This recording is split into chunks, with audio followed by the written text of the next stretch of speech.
Desdemona Paskali është një artizane nga Gjirokastra me mbi 40 vite përvojë. Është një prej mjeshtrave të punimit të qilimave dhe sigjadeve me motive të ndryshme tradicionale. Punimet e saj në tezgja tradicional janë teje të vështira për një grua dhe thot se tërheqin vëmendjen e shumë turistëve të huaj të cilët i afrohen për të parë se si kryen këto punime.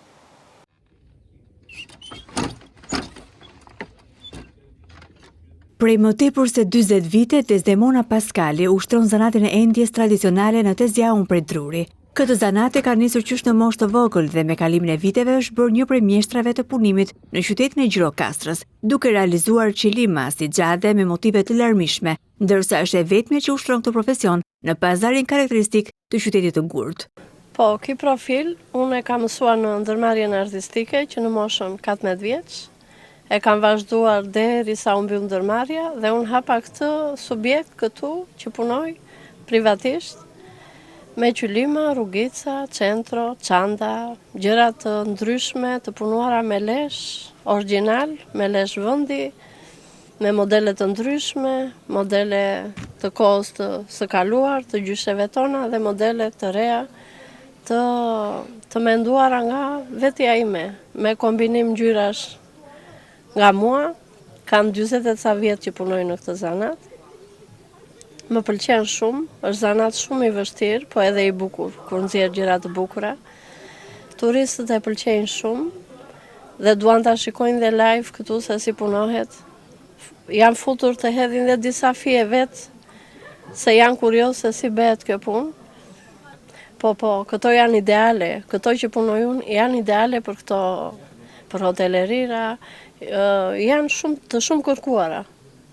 Sepse ata duan, me qenë se janë shtëpi gjirokastrite, edhe vën çdo gjë punim dore, që nga perdhet të qëndisura në makinë, deri te sheshi që vën qylimat, rrugicat, po edhe centrot.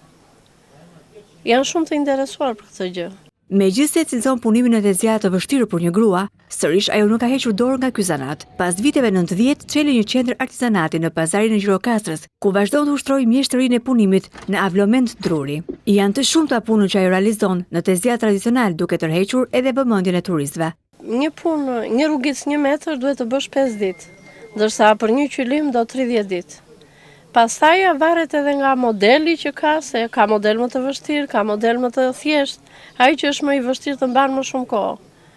Unë mendoj që kostua e këtyre dele lart, se do vësh leshin në të, do vësh pambukun kratë e punës dhe nuk e merr atë hakun tënd që duhet ta marrësh. Sepse është pjesë e vështirë. Unë punoj 6 orë në ditë. Vetëm këtu? Vetëm këtu. Më përpara punoja dhe 10 orë në ditë, se nuk e përballoja dot, do me thënë që i shisja të turistët dhe duhet patjetër që t'i zvendësoja ato që bëja. Edhe nuk e përballoja dot, kështu që isha e detyruar të punoja dhe 10 orë. Mirë po, me kalimin e moshës, mosha bënte vetën dhe detyrimisht që bie fuqia. Punoni e vetme? Punoj e vetme.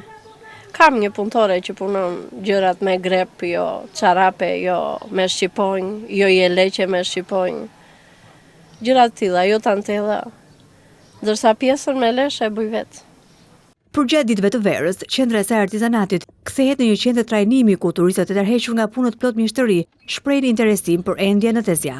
Në ndërtimin e artizanes, ata kërkojnë të mësojnë gjithçka për endjen e qilimave dhe sigjadeve me motive tona kombëtare. Po, blejnë shumë gjithë beharin. Janë shumë të interesuar për gjën origjinale, sidomos të punuar me lesh. Se bëhet diferenca e asaj që është industriale me këtë që është origjinale. Edhe pjesa dërmuese e turistëve e kuptojnë atë që është origjinale dhe e prekin me dorë dhe e kuptojnë që është lesh. Edhe atë kërkojnë ta marrin. Fare, nuk ka të interesuara. Përveç të huajave që ma kanë kërkuar, një gjermane dhe një amerikane ma kanë kërkuar që të ulen dhe të mësojnë.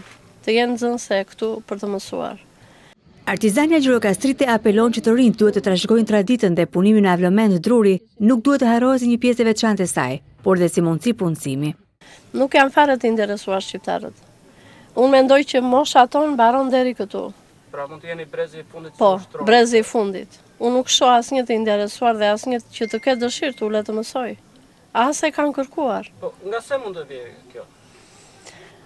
Nuk e di, ndoshta neve jemi ushtruar që të vogla mbase në ndërmarrje dhe jemi mësuar me punë dhe ky brez nuk e ka shumë dëshirë punën, them. Nuk di se si ta shpjegoj, por nuk kanë sevda, nuk kanë dëshirë. Desdemona thos se ajo e dashuron këtë profesion dhe për fat të keq, është ndoshta nga brezi i fundit që vijon ta ruajë traditën e këtij zanati, që si shumë të tjerë po braktisen nga të rinjt.